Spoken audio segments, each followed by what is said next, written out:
Estamos en el Royal Climbing Festival y bueno, hoy tengo la oportunidad de hablar con mi amiga Ichi sobre muchas cosas. ¿Cómo estás? Escuché que tuviste una recaída en el tema de tu lesión y es algo que particularmente me llama la atención porque yo con la lesión que tuve este año también tuve, o sea, iba recuperando y tuve una recaída, entonces...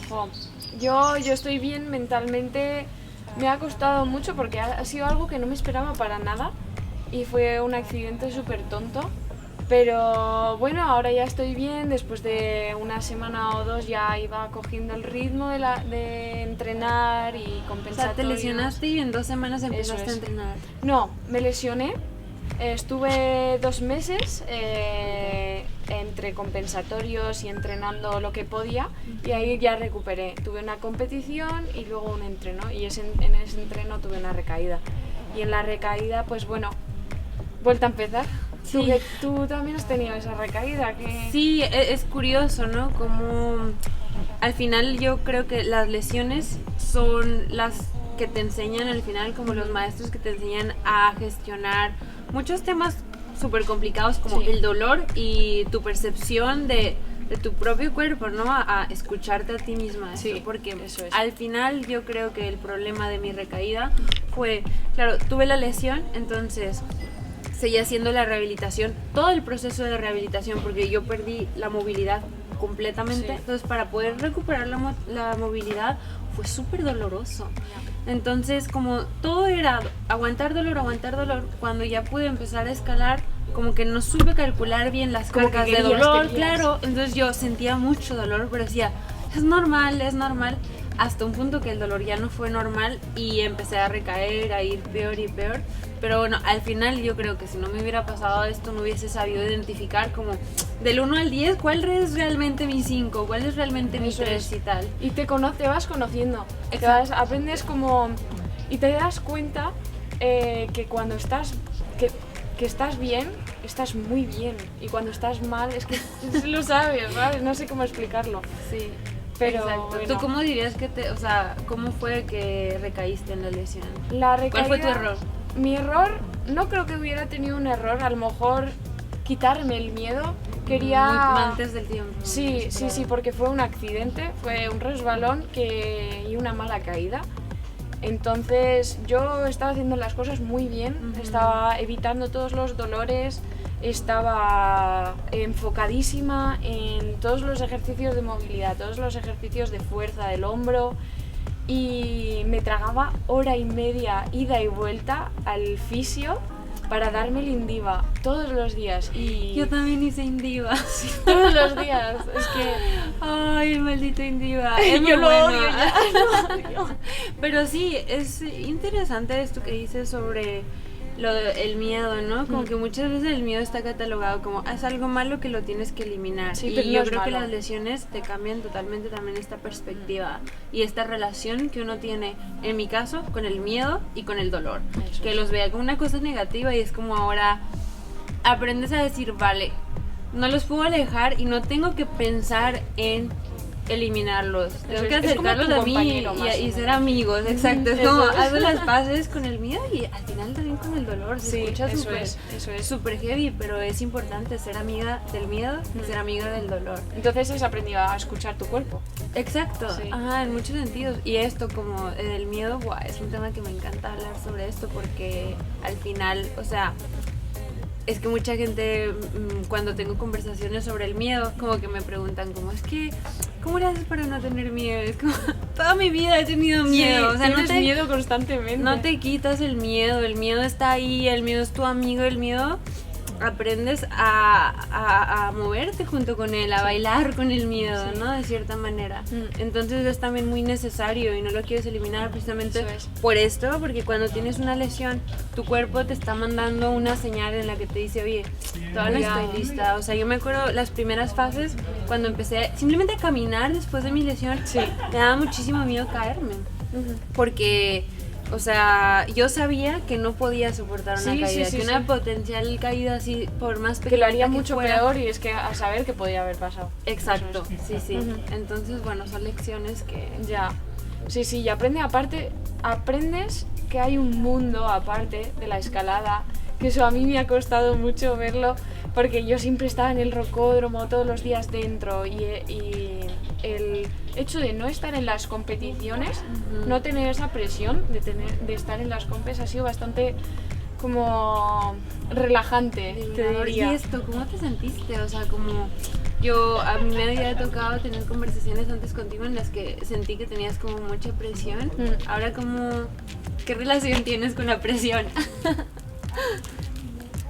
El perrito. Pues yo cada vez que iba a las competiciones me daba cuenta que iba como con una mochila súper grande, llena de piedras, pero piedras que me ponía yo, porque era como, quiero hacerlo bien, quiero quedar primera, no puedo defraudar a estas personas, quiero demostrarle a estas personas, y es como que me lesioné y fue como una leche en toda la cara, como si alguien me hubiera abofeteado y hubiera dicho, la competición no es todo. Y ahí es como que maduras y dices, vale, tengo más vida que eso y yo compito porque yo quiero. No compito porque esta persona diga que tengo que quedar primera. Compito porque yo quiero dar mi 100% y compito porque me encanta la competición, porque me encantan los bloques y las vías que ponen y porque me encanta escalar. Y es como que me he dado cuenta de eso porque he estado tanto tiempo sin escalar, tanto tiempo sin competir, que no ha sido una lesión tan grave, pero ha sido como unos 5 meses súper duros y de decir, echo de menos esto tanto y bueno, te das cuenta de que compites por ti. Claro, y te das cuenta como al final, o sea, lo duro de la lesión no fue lo físico y el dolor físico, fue todo lo psicológico, por lo que tienes que vivir, ¿no? Ese viaje. Pero al final, o sea, sí es cierto que existen algunas presiones que están fundamentadas en como facts reales. O sea, sí que hay una expectativa de la gente de que tenga cierto performance. Sí que hay personas que esperan algo de ti al final. Eso como un atleta. Las personas externas, las que no te conocen, las que no han vivido eso. Exacto. Bueno, y al final también sí que hay marcas, ¿no? Que están detrás de nosotros y tal, y sí tenemos, pues, de cierta manera que contribuir de regreso a lo que las marcas nos aporten y tal, y eso se vuelve en ocasiones súper complicado de gestionar, porque es difícil comprender desde una perspectiva externa que el rendimiento no es lineal, claro, o sea, que es como una montaña rusa todo el rato. Exacto, y siento que es como súper fácil juzgar y esto que me decías antes, que como que a veces se pueden emitir juicios que te hacen sentir de determinada manera, ¿no? Eso es. ¿Tú has sentido que las marcas o las personas te han obligado a seguir adelante, a tener que hacer el grado constantemente?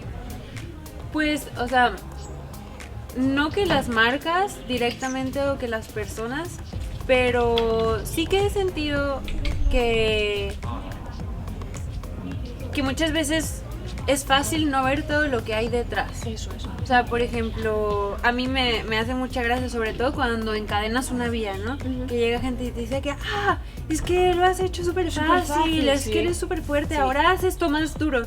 Y es como, es que si supieras todo lo que me ha costado, encima todo lo que tuve que dejar de hacer, es fácil no ver todo lo que hay detrás. Eso es. Entonces, pero también es fácil cuando de repente te ven en una vía y no sé, por ejemplo, en el inicio de la temporada, ¿no? Que no tiene nada de resistencia, es como, sí, normalmente estuvimos entrenando como atletas, o sea, traemos como una base de fuerza, pero por lo menos yo no soy una atleta que yo no estoy muy enfocada en periodizar mi entrenamiento. Entonces, por ejemplo, yo entreno una base grande de fuerza y la resistencia la pillo en la temporada, ¿sabes?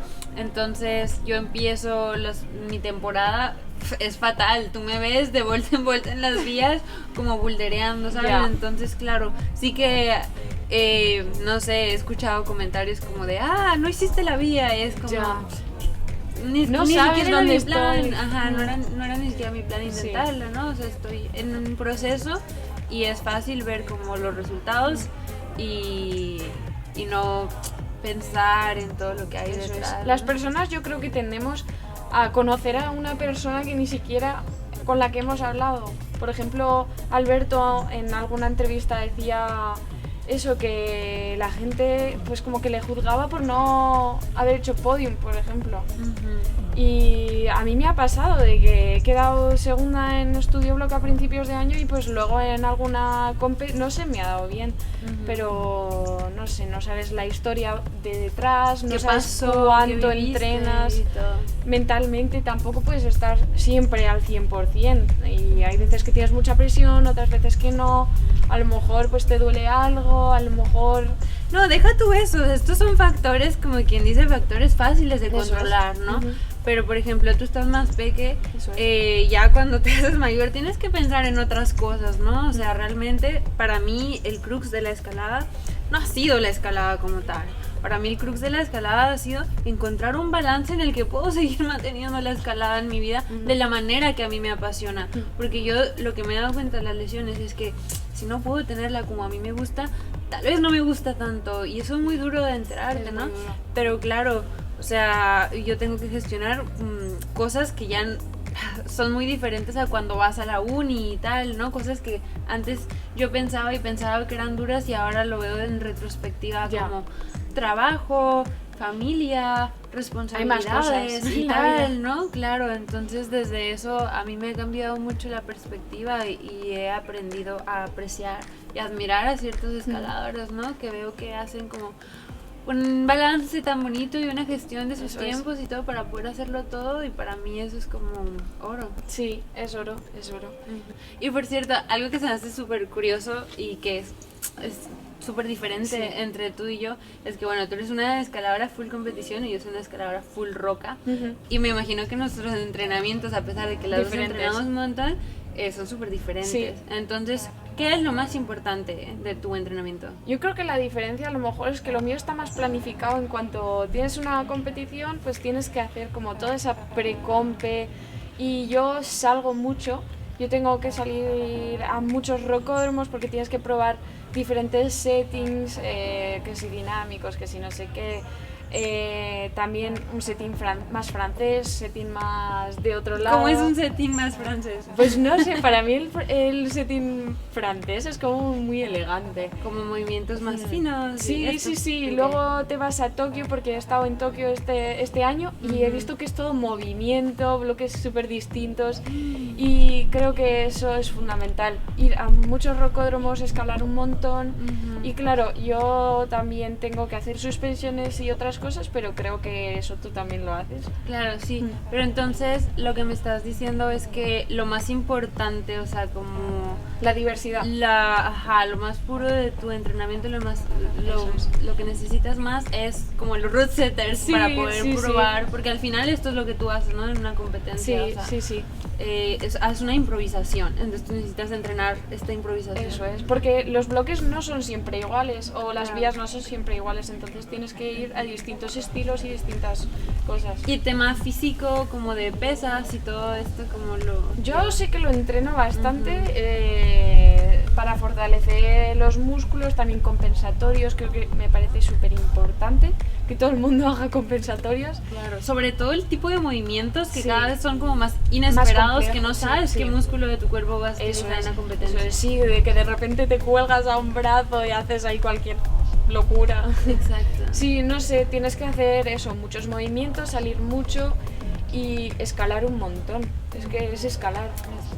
Sí, o sea, en la escalada en roca sí que también necesitas esto, aprender a moverte muchísimo, a hacer movimientos más fluidos y tal, pero por ejemplo yo como escaladora en roca, y hablo por muchos que solo escalamos en roca, a ver, yo tengo una board en casa con presas de madera, unas multipresas, unas fingerboards, una barra en donde puedo hacer low-cost, pull-ups, y últimamente, bueno, en los últimos años sí que me he enfocado mucho también en compensatorios y pesas, levantar peso pesado, porque es súper importante. Antes no se hablaba mucho de esto, pero ahora es súper importante. Me gusta mucho, tengo una barra olímpica, te sientes súper fuerte ahí. Tengo un pequeño mini gym ahí montado en casa. Qué guay. Sí, que creo que es importante. Y cuando estás haciendo un proyecto, ¿cómo lo entrenas? ¿Cómo lo enfocas? Pues cuando, o sea, es muy diferente a las competiciones, o sea, porque al final el timing te lo pones tú mismo, Claro. ¿no? Entonces dependerá de las condiciones y todo, pero todo gira alrededor de tu oportunidad para ir a probar este Eso es proyecto. verdad, sí. Entonces lo mejor de todo esto es que tú puedes hacer réplicas. A mí me encanta hacer réplicas en casa, sobre todo también puedes entrenar como la cantidad de movimientos que tienes antes del crux Sí. para entrenar esa resistencia. Y bueno, al final a mucha gente no le gusta, pero a mí me parece súper entretenido Sí, entrenar depende del resistencia. gusto a lo mejor de la persona. Ajá, y luego pues ya, si tienes la posibilidad de poderte montar en tu gym o en tu board en casa, que esto es algo que siento que cada vez se está haciendo un poco más como viral en España, que la gente tiene sus propias boards en sus Sí. casas, no importa si es en un cuarto pequeñito y si la board mide 2 metros, pero la gente está empezando como a montar más Sí. y se puso de moda montar las boards en casa y esto me encanta porque Mi en verdad te padre pone súper fuerte. Tiene una tabla enorme Ratonera. con presas old school total. Sí. Buah, madre mía, presas de media falange que dices Es que son tú. brutales, al Si es final que- esto sí se dirige más como a la escalada en roca porque son cosas que sí te encuentras sí, en roca. básicamente. Sí, bueno, Jolari, me ha encantado. Ha sido súper interesante. sí, muchas gracias, nos vemos en el próximo Royal. Sí. Gracias. Yo no sé.